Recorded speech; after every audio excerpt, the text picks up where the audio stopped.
नमस्कार दोस्तों जैसा कि आप लोग जानते हैं कि हम लोग बायोलॉजी पढ़ना मतलब शुरू कर चुके हैं। तो उसी सिलसिले में ये बायोलॉजी क्या मतलब अगला वीडियो है। तो हम लोग क्या क्या पढ़ लिए थे थोड़ा रिवीजन कर देते हैं। और हम लोग सेल बायोलॉजी का सेल पढ़ रहे थे, मैंने एकदम पढ़ लिए थे, पूरा कंप्लीट कर चुके हैं। उसका सेल डिवीज़न हो गया, उसके बाद आपका सेल डिवीज़न से जुड़ा हुआ कुछ सिंड्रोम था वो हो गया। तो आइए उसके बाद एक चैप्टर आता है टिश्यू मतलब उत्तक, इसके बारे में आज हम लोग समझते हैं। तो चलिए क्या हम लोग आज समझेंगे टिश्यू। इसका मतलब हिंदी में इसको क्या कहा जाता है दोस्तों? इसको उत्तक कहा जाता है। क्या उत्तक क्या कहा जाता है? उत्तक। तो उत्तक हम लोग किसे कहेंगे? उत्तक किसे कहेंगे? तो जैसा कि दोस्तों आप लोग जानते हैं कि सेल हम लोग का बॉडी का मतलब शरीर का सबसे छोटा यूनिट क्या कहा मतलब किसको कहा जाता है? हम लोग को बॉडी का जो शरीर है इसका सबसे छोटा यूनिट किसे कहा जाता है? यूनिट ऑफ द बॉडी जो कहा जाता है सेल को। सेल को कहा जाता है मतलब कोशिका को। तो इसी कोशिका से बना हुआ होता है क्या? ये टिश्यू दोस्तों। टिश्यू क्या बना हुआ होता है? इसी सेल से मतलब बहुत सारा सेल एक जगह अगर इकट्ठा हो जाए तो उसे क्या कहा जाता है? टिश्यू। क्या कहा जाता है? टिश्यू। मतलब एक ही प्रकार का और अगर सेम होना चाहिए, एक ही प्रकार का टिश्यू मतलब सेल होना चाहिए, एक ही प्रकार का कोशिका। मतलब अब मानव का कुछ कोशिका ले लेते हैं, अगर कुछ भैंस का लेते हैं, अगर कुछ बिल्ली का ले लेते हैं कोशिका, और उस लोगों को इकट्ठा रखेंगे तो वो टिश्यू नहीं कहलाएगा। मतलब समान प्रकार का एक ही प्रकार का सेल के समूहों को क्या कहा जाता है? टिश्यू कहा जाता है। मतलब एक ही प्रकार का समूह सेल का समूह को टिश्यू कहा जाता है। ठीक है। और इसी टिश्यू मतलब बहुत सारा टिश्यू एक जगह मिलकर क्या बनता है दोस्तों? ये बनता है ऑर्गेन मतलब अंग मतलब हम लोग का जैसे हाथ है एक अंग है, पैर एक अंग है, बॉक्स एक अंग है, इसके बाद आता है पेट, दिमाग, ये सब क्या है? अलग अलग अंग है। तो अंग कैसे बनता है?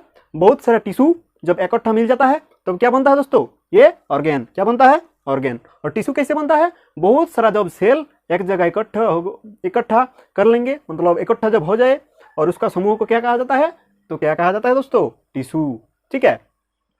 और शरीर का सबसे छोटा यूनिट, सबसे छोटा एकक क्या होता है? सेल। ठीक है। जब बहुत सारा ऑर्गेन को मिला लिया जाता है तब क्या बनता है? तो बनता है बॉडी।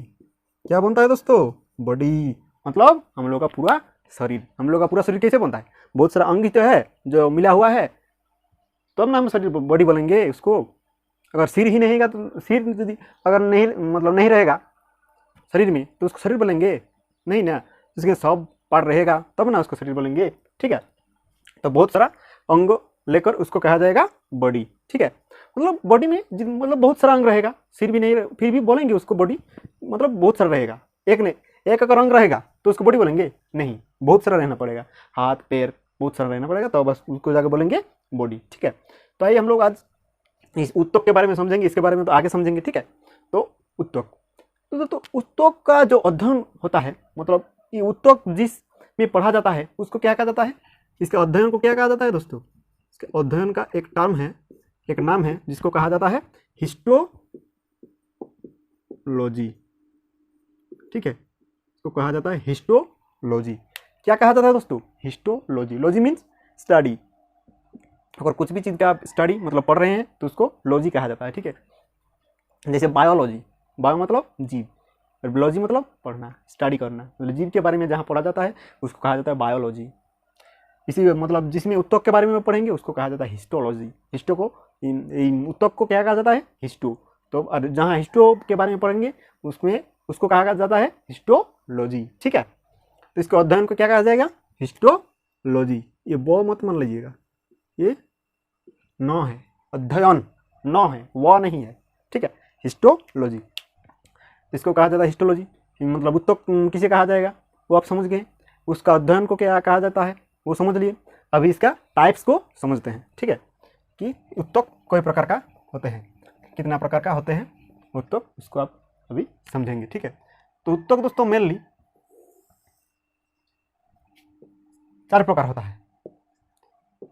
4 मेनली कितना होता है दोस्तों? 4 होता है। मेनली कितना होता है? 4 प्रकार का होता है। तो क्या क्या है उसको हम जो समझेंगे अभी। तो दोस्तों ये होता है नर्वस टिश्यू, नर्वस नहीं, न्यूरॉन टिश्यू होता है। नर्वस तो न्यूरॉन टिश्यू मतलब होता है हिंदी में तंत्रिका उत्तक। ए यार ठीक से लिखो ना, तंत्रिका उत्तक, ठीक है। तो तंत्रिका उत्तक क्या होता है, इसका क्या काम है दोस्तों? इसका काम है, तंत्रिका उत्तक मतलब कहाँ पाया जाता है? ये ब्रेन में पाया जाता है, ब्रेन में। तंत्रिका कहाँ, न्यूरॉन कहाँ पाया जाता है? Neuron cell. इसमें सेल डिवीजन होता है? नहीं, सेल डिवीजन नहीं होता है न्यूरॉन सेल में, और उस सेल से बुना हुआ होता है ये न्यूरॉन टिश्यू। तो न्यूरॉन टिश्यू कहाँ पाया जाता है? ब्रेन में पाया जाता है, ठीक है। इसमें ब्रेन में दो तरह का सेल पाया जाता है। क्या क्या बोलिए तो, क्या पाया जाता है? एक तो होता है न्यूरॉन सेल, और एक क्या होता है? Glial cell. इसमें सेल डिवीजन होता है? सेल डिवीजन नहीं होता है, इसमें होता है। इसी से तो हम लोगों का जो ब्रेन ट्यूमर होता है, ब्रेन में जो होता है ट्यूमर, इसी से तो बनता है ना। मतलब सेल डिवीजन नहीं होगा तो कैसे बनेगा ब्रेन ट्यूमर? तो उसमें दो तरह का सेल पाया जाता है, न्यूरॉन सेल और गिलियल सेल। गिलियल सेल कितने पाया जाता है? 10%। 90% न्यूरॉन सेल पाया जाता है, लेकिन 10% गिलियल सेल पाया जाता है, जिससे हम लोग का ब्रेन ट्यूमर होता है, ठीक है। अगर ये गिलियल सेल नहीं रहता तो ब्रेन ट्यूमर नहीं होता, ठीक है। तो ये क्या काम करता है? तंत्रिका टिश्यू हम लोग का सूचनाओं का आदान प्रदान होने में मदद करता है, ठीक है। जो ब्रेन से सूचना जाते हैं इधर बॉडी की तरफ, और बॉडी से जो जाता है ब्रेन की तरफ, उसका आना ले जाना, उसका मतलब ये काम करता है न्यूरॉन टिश्यू। कौन काम करता है? Neuron tissue. तो इसके बारे में एक पूरा चैप्टर ही है नर्वस सिस्टम करके, तो उसमें इसके बारे में डिटेल से चर्चा किया जाएगा, ठीक है। तो इसके आगे अभी देखते हैं क्या है। इसके आगे आप लोग चले आइए, मस्कुलर टिश्यू। मस्कुलर टिश्यू मतलब पेशियो उत्तक, ठीक है। पेशियो उत्तक, मस्कुलर टिश्यू मतलब पेशियो उत्तक। पेशियो उत्तक हम लोग कहाँ पाया जाता है? पेशियो उत्तक हम लोग का शरीर का रक्षा प्रदान करता है, शरीर का रक्षा प्रदान करने में काम आता है। पेशियो मतलब हम लोग बहुत सारा पेशियो है इधर, मतलब चमड़ा के अंदर जो मांस रहता है उसी को तो कहा जाता है मांसपेशी, तो वही है पेशियो उत्तक। मांसपेशी को ही पेशी को उत्तक कहा जाता है। तो हम लोग का सबसे छोटा पेशी कौन सा है बताइए? सबसे छोटा पेशी पता है आप लोगों को कौन है? स्टेपिडस, जो ये कान में पाया जाता है, स्टेपिडस। इसको क्या सबसे छोटी, ये थोड़ा याद रख लीजिएगा, सबसे छोटी मांसपेशी स्टेपिडस।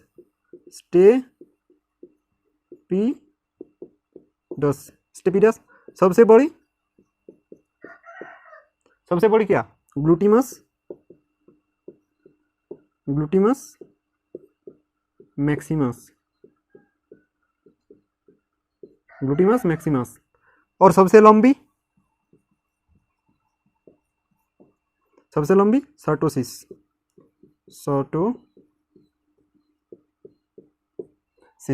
स्टेपिडस सबसे छोटी क्या? स्टेपिडस, वो कान में पाया जाता है। और सबसे बड़ी ग्लूटिमस मैक्सिमस, जो हम लोग कमर के नीचे पाया जाता है, वो सबसे बड़ी होता है ग्लूटिमस मैक्सिमस। और सबसे लंबी होता है क्या? सर्टोसिस। वो मतलब हम लोग जांग में पाया जाता है, जांग में क्या पाया जाता है? सर्टोसिस। वो सबसे लंबी मांसपेशियां होता है, ठीक है, मांसपेशियां होता है।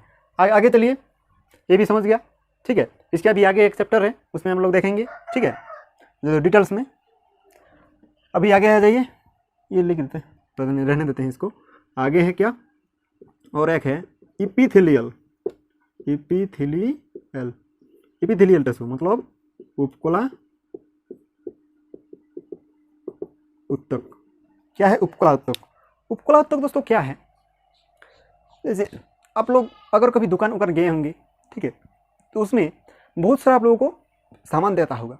दुकान से आप बहुत सारा सामान खरीद रहे हैं, मान लीजिए आप थोड़ा चीनी ले रहे हैं, थोड़ा आलू ले रहे हैं, तो दुकानदार आपको मतलब जब चीनी ले रहे हैं उसमें भी एक क्या दे रहा है? पॉलीथीन। आलू के लिए भी एक प्लास्टिक दे रहे हैं, और भी जो सामान ले रहे हैं मतलब अलग अलग आप लोगों को दे रहा है क्या? प्लास्टिक। मतलब उसको रखने के लिए दे रहा है एक जगह, एक मतलब उसका मान लीजिए क्या रक्षा रक्षा के लिए दे रहे हैं, जैसे कि मतलब गिर ना जाए इसीलिए दे रहे हैं ना। और उस सबको मिला के, उस जो जो दुकान से आप खरीदे हैं उस सबको मिला के आप एक बड़ा थैली लेके जाते हैं कि नहीं, एक बड़ा थैली घर से लेके जाते हैं कि उस जो जो खरीदेंगे उस सबको एक बड़ा थैली में घुसाएंगे और लेके चल देंगे। क्या चाहते हैं कि नहीं? कोई को तो हाथे में ले लेके आता है, इसमें को घुसाएंगे, इसमें को घुसाएंगे, इसमें को घुसाएंगे और लेके आएंगे। लेकिन ऐसे ज़्यादातर लोग एक थैला लेके जाता है।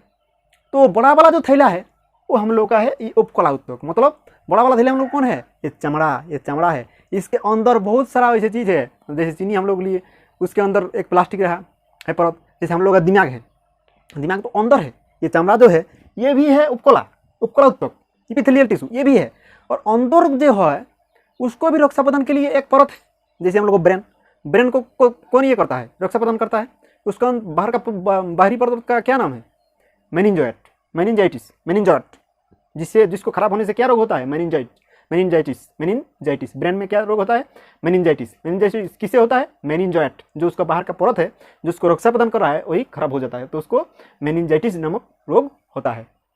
तो वो भी एक प्रकार का एपिथेलियल उत्तक ही है, ठीक है। और जैसे हम लोग का फुसफुस, लंग्स का बाहर का परत क्या कहा जाता है, प्लूरा मेम्ब्रेन, तो वो भी एक एपिथेलियल टिश्यू ही है। तो ये एपिथेलियल टिश्यू को भी दो प्रकार में बांटा जाता है, एक होता है इंटरनल, एक होता है क्या इंटरनल, और एक होता है एक्सटर्नल। इंटरनल और एक्सटर्नल मतलब बाहरी परत और भीतरी परत, ठीक है। हम लोग का ये पूरा चमड़ा जो है ये तो एपिथेलियल टिश्यू है, पूरा चमड़ा जो है ये एपिथेलियल टिश्यू है। सबसे बड़ा हम लोग का अंग है ये स्किन, ये है एपिथेलियल उत्तक, ठीक, इसमें कोई शक नहीं। लेकिन इसके अंदर भी तो है, जैसे कि फुसफुस है, लिवर है, ये सब का अंदर बाहर भी तो एक परत है, उसको भी कौन बनाता है, ये एपिथेलियल टिश्यू, मतलब ये एपिथेलियल उत्तक, ठीक है। समझ में आ रहा है कि नहीं आ रहा होगा, ठीक है। लेकिन दोस्तों हम लोग का जैसे कि जीभ का बाहर है, जीभ का ऊपर भी एक एपिथेलियल टिश्यू है, ठीक है, इसके अंदर भी एक परत है। आप लोग इसको कैसे पहचानेंगे, जैसे आप लोग कभी गर्म चाय पीजिएगा, गर्म चाय अगर कभी पी लिया, एकदम पूरा कड़क गर्म चाय पी लिया, तो जैसे आप लोग जानते होंगे कि जीभ पुड़ जाता है, जीभ ऐसे कहते हैं कैसे, मतलब कुछ का टेस्ट ही नहीं आता है किसी का। अगर आप मीट खा रहे हैं, क्या खा रहे हैं, उसको कुछ नहीं पता रहता है, उसका जीभ एकदम पुड़ जाता है। गर्म चाय पीजिएगा कभी तो पता चलेगा, अगर नहीं पीता है तो नहीं, और जो पीता है उसको तो कभी ना कभी ऐसा हुआ ही होगा, हुआ है कि नहीं, हाँ जरूर हुआ होगा दोस्तों। उसको भी वो भी एक एपिथेलियल टिश्यू है दोस्तों। इंटरनल वाला जो है वो इंटरनल वाला है, लेकिन एक्सटर्नल वाला कौन है, हम लोग का चमड़ा है, चमड़ा बाहर का स्किन। दोस्तों इंटरनल वाला जो है एपिथेलियल उत्तक, वो मतलब जल को वो मतलब जल सह्य कर सकता है, जल को वो मतलब जल में उससे कुछ नहीं होगा। जो हम लोग का भीतरी उपकला उत्तक है वो जल से मतलब कुछ नहीं होगा उसको। लेकिन बाहर वाला जो है एक्सटर्नल, ये जल से इसको दिक्कत होता है। जैसे हम लोग अगर आप पानी में बहुत तैर देंगे, अगर कपड़ा उपड़ा धो रहे होंगे, तो अगर ज़्यादा देर तक आप लोग धोएंगे तो आप लोग देखेंगे कि आपका जो स्किन है वो थोड़ा थोड़ा सिकुड़ने लगता है, थोड़ा थोड़ा फूलने लगता है। तो मतलब वो एक्सटर्नल जो एपिथेलियल टिश्यू है वो जल को मतलब सहज नहीं कर पाता है, ठीक है। लेकिन इंटरनल वाला वो ससुरा का कोई दिक्कत नहीं, वो एकदम मस्त रहता है, वो तो भिगले ही रहता है, ये तो भीगा ही रहता है ना, ये तो जब से बना है तब से भीगा है, इसका कुछ हुआ है क्या, नहीं। लेकिन इसको सूख जाता है तो दिक्कत हो जाता है, पानी मतलब प्यास लग जाता है, पानी पियेंगे उसको अगर सूख जाता है तो। लेकिन उस भीगा हुआ है तो ठीक है, एकदम मस्त है। लेकिन एक्सटर्नल वाला उसको दिक्कत हो जाता है, ठीक है। ये होता है एपिथेलियल, ठीक है। उसके बाद और एक है कनेक्टिंग टिश्यू, मतलब क्या कहा जाता है इसको, कनेक्टिंग टिश्यू मतलब संयोजी उत्तक, हिंदी में इसको संयोजी उत्तक कहा जाता है, इसको संयोजी उत्तक कहा जाता है, ठीक है। तो कनेक्टिंग, जैसे कि आप लोग देख रहे हैं कि कनेक्टिंग मतलब ये कुछ भी चीज़ को कनेक्ट कर रहा है। तो हम लोग का कौन ऐसा चीज़ है शरीर के अंदर, ये हम लोग सभी पार्ट को कनेक्ट करके रखता है, सभी पार्ट को। क्या है वो है दोस्तों, ब्लड मतलब रक्त। क्या है, ब्लड मतलब रक्त, ठीक है। एक ब्लड ही है जो हम लोग का सभी अंग को कनेक्ट करके रखा हुआ है। ये आप लोग दोस्तों कैसे समझे होंगे, मतलब कैसे समझेंगे कि हर चीज़ को कनेक्ट किया हुआ है। दोस्तों आप लोग देखे होंगे, मतलब कभी कभी आप लोग ऐसे बैठे होंगे और आपको मतलब मुड़ के पाँव मुड़ के आप लोग बैठे होंगे, पैर मुड़ के अगर बैठे होंगे कभी, तो देखे होंगे कुछ देर बाद आप लोग झिनझिनी भर जाता है, झिनझिनी भर जाता है। तो वो कैसे भरता है, कैसे भरता है वो झिनझिनी? उसके वो जो झिनझिनी भरता है, मतलब जब आप उसको मोड़ के बैठ रहे होंगे पैर को, तो उस मोड़ में मतलब रक्त जा नहीं पा रहा है, उधर जा नहीं पा रहा है, मतलब उसका 70% बंद हो जाता है आना जाना, 30% जाता है। तो धीरे धीरे ब्रेन को खबर पहुंचता, मतलब सूचना पहुंचता है कि उधर कुछ गड़बड़ है, उधर कुछ गड़बड़ है, कि पैर है कि नहीं पता नहीं चल रहा है, कि उधर तो मतलब रक्त जा ही नहीं पा रहा है, क्या हो गया? तो रक्त नहीं या हो रहा है, जा नहीं पा रहा है, तो उधर झुनझुनी भरने लगता है। ठीक है, उधर क्या होने लगता है? झुनझुनी भरने लगता है। तो झुनझुनी किस लिए भरता है? झुनझुनी पैर में झुनझुनी किस लिए? हाथ को अगर कभी ऐसे मतलब सोए होंगे, तो अगर कभी ऐसे फील किया होगा तो बताइएगा। कभी अगर ऐसे होंगे सोए होंगे, मतलब सोए होंगे, तो देखिएगा कि हाथ में भी झुनझुनी भर जाता है, हाथ में भी झुनझुनी भर जाता है। तो कैसे? देखिए यहाँ जो मुड़ा हुआ है, इससे ब्लड जा नहीं पा रहा है, इधर ब्लड जा नहीं पाता है, इधर प्रॉपर रूप से जा नहीं पा रहा है। इसीलिए ब्रेन को खबर जाता है कि इधर कुछ गड़बड़ है, इसीलिए मतलब उधर ब्लड नहीं जा रहा है, तो ये झुनझुनी भर जाता है। ठीक है, तो मतलब ये ब्लड ही जो है हम लोग का पूरा शरीर का कनेक्ट करके रखा हुआ है। ठीक है, ये ब्लड है जो, और ब्लड के अंदर और एक चीज़ है, वो भी इसमें आता है। क्या है? लिम्फ। क्या है दोस्तों? लिम्फ। एक है लिम्फ। ठीक है, और भी है, और है बोन। बोन मतलब अस्थि, अस्थि मतलब हड्डी, हड्डी। ठीक है, हड्डी भी एक प्रकार का ये कनेक्टिंग टिश्यू है, उत्तक है हड्डी। कैसे? हम लोग में तो थोड़ा वो मतलब ये हो गए होंगे, मतलब सख्त हो गए होंगे, लेकिन छोटा बच्चा में ये दोस्तों ये बोन इतना हार्ड नहीं होता, इतना हार्ड नहीं होता है, वो थोड़ा थोड़ा तरल रहता है, तरल जैसे। इसीलिए तो दोस्तों छोटा बच्चा को मतलब उसको तेल उल दे के उसको मालिश किया जाता है, जैसे हड्डी उसका सही से प्रॉपर रूप से बैठ जाए। इसीलिए उसको देखते होंगे कि हर दिन उसको तेल गरम करके ऐसे ऐसे मालिश किया जाता है, ऐसे ऐसे हड्डी को, हाथ को, पैर को ऐसे उठा पटक करके उसको मतलब मालिश किया जाता है। देखे हो कि नहीं? हाँ, इसीलिए उसका हड्डी मतलब प्रॉपर रूप से बना नहीं है अभी, वो तरल प्रकार का है, इसीलिए उसको ठीक से बैठाने के लिए उसको मालिश किया जाता है। ठीक है, तो वो हो गया बोन। तो बोन को क्या कहा जाता है? वो तरल संवहनी उत्तक होता है। इसको क्या कहा जाता है? बोन को तरल संवहनी उत्तक, तरल संवहनी उत्तक। ठीक है, समझ गए होंगे ये सब कनेक्टिंग टिश्यू क्या होता है। तो इसके आगे और एक है, वो कहाँ लिखते हैं? वो कनेक्टिंग टिश्यू में ही आता है, यहीं पे हो जाएगा। इसको कहा जाता है एडिपोज टिश्यू। एडिपोज टिश्यू में क्या आता है? वसा, मतलब फैट, जिसको कहा जाता है चर्बी। जिसको क्या कहा जाता है? चर्बी कहा जाता है दोस्तों, चर्बी। जैसे हम लोग चर्बी तो है, इसमें बहुत सारा और भी पार्ट है, जैसे कि मतलब हर एक उत्तक क्या अगर गोल होगा तो एक भाग होगा, अगर क्यूबिकल मतलब क्यूब के जैसा होगा तो एक होगा, अगर कुछ मतलब एक खड़ा हुआ है ऐसे करके तो इसको कॉलोनियल हो जाएगा, कॉलोनियल टिश्यू। मतलब बहुत सारा टिश्यू है, तो उसको अभी उतना डीप में नहीं जाना है हम लोगों को, बाहर से पढ़ना है। ठीक है, तो इसीलिए मतलब अब आप लोग जो मतलब पहले से पढ़ा हुआ है वो मतलब बोलिएगा कि इसका अंदर भी मतलब बहुत सारा पार्ट होता है, तो वो बाद में अभी देखेंगे। ठीक है, अभी उतना डीप में नहीं जाना है, अभी बार पढ़ना है। ठीक है, तो इसीलिए उसको अभी साइड कर रहे हैं। तो आइए अभी एडिपोज उत्तक को थोड़ा समझते हैं। जैसे चर्बी कहाँ रहता है दोस्तों? चर्बी हम लोग का मतलब चमड़ा के नीचे ही तो रहता है चर्बी। और चर्बी एक ऐसा चीज़ है जिससे हम लोग का चमड़ा जो है वो टाइट रहता है, ये चर्बी से ही मतलब जो हम लोग का ये है जो कोशिका है, मतलब कोशिका बहुत सारा होता है, गोल होता है, ऐसे ऐसे करके गोल होता है, कुछ चौकोर भी होता है, ऐसे करके होता है कि नहीं? चौकोर भी होता है, और कुछ लंबवत होता है। ठीक है, ऐसे करके कुछ लंबवत होता है, ठीक है, ऐसे करके कुछ लंबवत होता है।